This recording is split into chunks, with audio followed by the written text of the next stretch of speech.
People. Today I want to talk about the Samurai Trilogy released on the Criterion label. Now, first we have Musashi Miyamoto, then we have number 2, Jewel at Ichikoji Temple, and then number 3 we have Jewel at Gamru Island.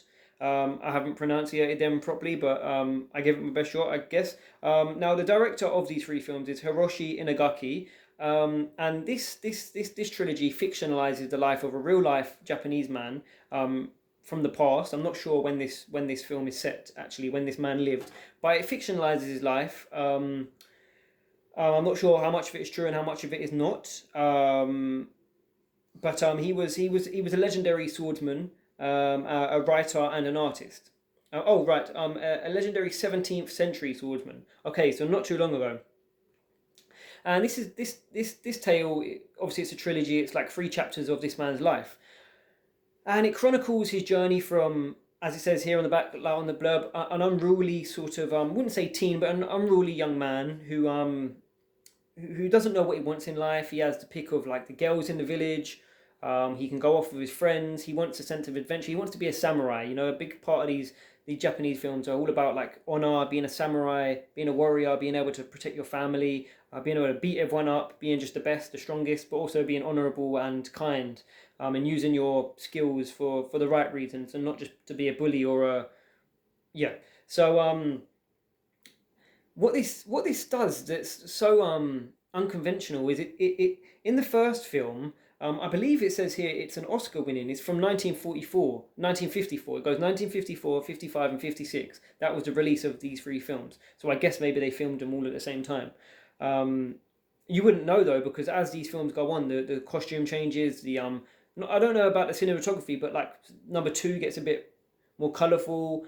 They change locations, of course. The hairstyles change, and you can see how like anime draws inspirations from these early films, where like the hairstyle is just crazy, and they're inspirational to me, of course, and I just love them. They're so wacky, and sometimes you watch anime and you think like those hairstyles are not real life people can't do those hairstyles, but like this film goes a long way to show you that it's possible.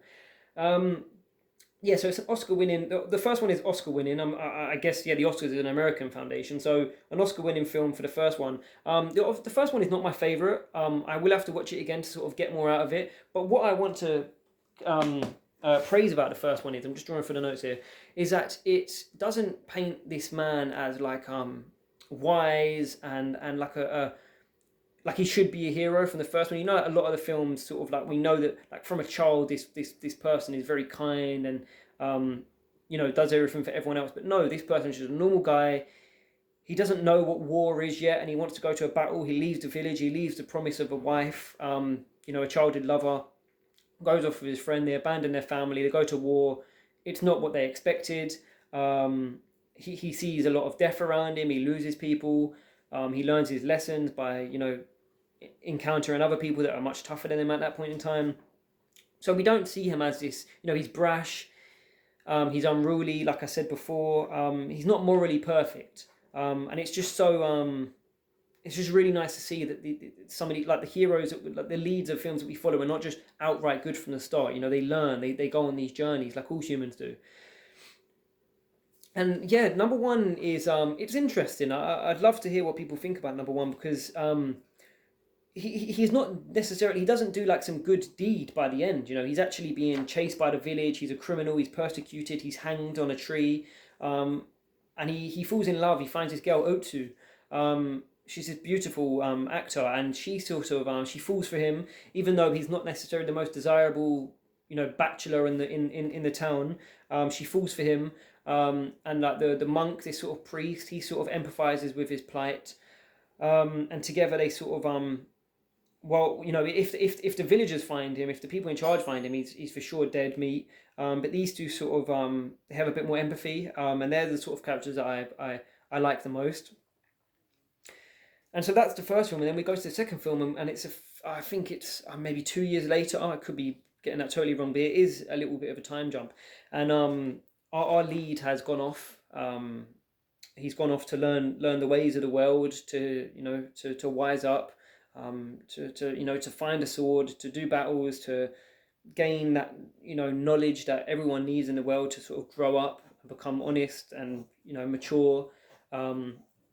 And he leaves Otsu. It's quite a sad, bitter end to the first one, and Otsu is left longing for him for this entire trilogy, and he returns. And number two is my favorite because number two it does something that I never even expected because I thought it would all be about. I thought it'd be like a love story with our lead sort of central, you know, arc of getting older and becoming like a master swordsman. But no, now we're introduced to this younger Ronin type guy. He's like a masterless sort of samurai, so we call him a Ronin, and he's such a cool character without even like I guess obviously the character you try and make this character cool, but like not in any sort of cheesy outgoing way. He's just effortlessly cool, just the way he looks, the way he presents himself. He's a young man. He said it himself, so we know he's young, but yet he just holds himself to a standard that like even like the pensioners don't in this trilogy. And he encounters this man on a bridge. This bridge is seen in all three films, I believe. And this older man challenges him to a duel because he calls him sort of like he mocks him for being young and testing older people. So he does something like so typical Japanese swordsman style, deals with that man. I was just after that scene, I was just like, this is the guy I want to follow from now on. So this younger character now he's thrown into the mix.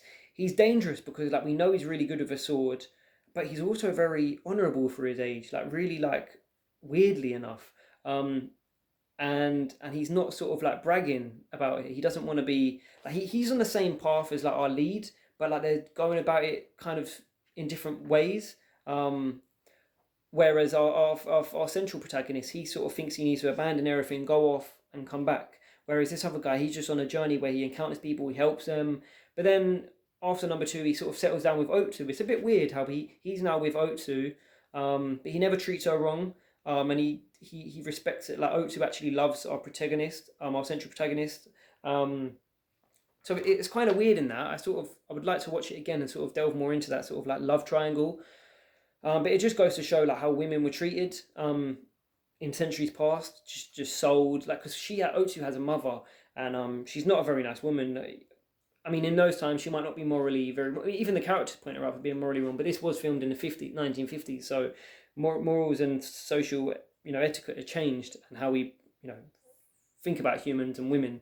But she was sort of So her mum and her new fella plan to like sell her to the highest bidder.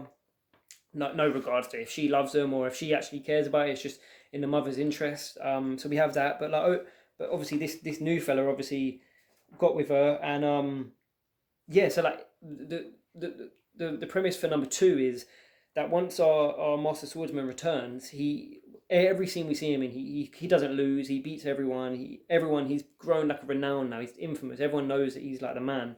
So he's challenged by like basically like. I think it's 80 guys by the end of the film. So we know where we're going with number two. It said at the start they want to get him because they're afraid of his sort of renown. They don't want him to be bigger than any sort of town or village. So 80 men go up against him at the end. They fight in like a rice paddy where it's all muddy and wet. And like we just see the master swordsman sort of at his best, balancing between the mud and all these other people flailing and falling in the mud and getting stabbed. And what I like about this trilogy also, the sword play, the action isn't like prolonged in any way. It's just there's swift strikes with the sword and that's it. One strike, people fall on the floor, and it's not like they fall on the floor and they're dead from one strike, because that would be unbelievable for me. Like obviously the dude hits them with their sword, they're obviously hurt, they're not tough enough to get back up, so they fall on the floor. We can see them groaning on the floor. So I like that. I was looking out for that in particular.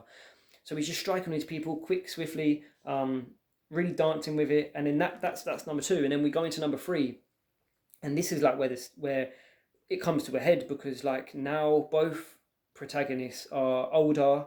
It's only been I think a year, but like this younger dude that I said I like really much, he challenges our central protagonist to a duel, and that's the premise of number three. Like where are we going to see who's going to come out on top by the end of the trilogy? And it's really scary, really, for the guy who we've been following since a young man, because he's even older than this fella, and I just suspect that like this younger fella, he's just like, it might be too much for him, because like I don't know, the way he presents himself is like very, when you watch it, or if you have, you understand what I mean. He just seems cool, calm, and dangerous as hell. So yeah, that's the premise of number three. I think number two is, like I said, my favorite. It knows where it's going and it goes there, and every aspect of the film leads to where it needs to be, and shows the characters in the greatest light. Number three isn't as central. It doesn't go to where it needs to be, and it does a lot of things that it doesn't necessarily need to do. But I do like the ending, and I do like the sort of like the anticipation of getting there. Now Oates, who says in number three, when she finally sees, her lover, after all these years, she said, I wish you were an ordinary man." And our master swordsman, he sort of, he says to her, "Look, don't disrespect me. I'm a samurai. I want to hold myself to these standards. I know I'm, you know, in someone else's eyes, I'm making the wrong decision. I could settle down, but then, he wouldn't respect himself." And he says to the audience, and her, "I have to do this for my." It's like how people take up being a soldier. He wants to dedicate his life to this way of living. So then this all goes to a head, and we see the final images of the picture, at this beach with the sun blazing, the sun's rays blazing on the characters, getting in each other's eyes. Who's taken the right positions to not be blinded? Yeah, and it's quite a really touching, quite an epic, a subtle epic finale to the trilogy. And that's where we find, our central protagonist and Master Swordsman versus the younger dude. I wish I knew the younger dude's name, but now they're going up against each other. And yeah, I think how it ends is fitting for who we've been following and what we've seen from each of them, and their resolve, what they truly want, and how they've gone about their life. Yeah, I think it was quite fitting. Perhaps safe, but yeah, fitting nonetheless. I had this disc for a while and I hadn't watched it, and I finally got round to it because I'm doing a sort of an international week on of watching films. So I'll be uploading a bunch of international films this week. So yeah, now I'm really glad that I've watched this, and it's something I'll be going back to delve into again. It's filmed in the 50s, and it looks remarkable for being filmed in the 50s. Truly, really great filmmaking. Really recommend the Samurai Trilogy. Thank you.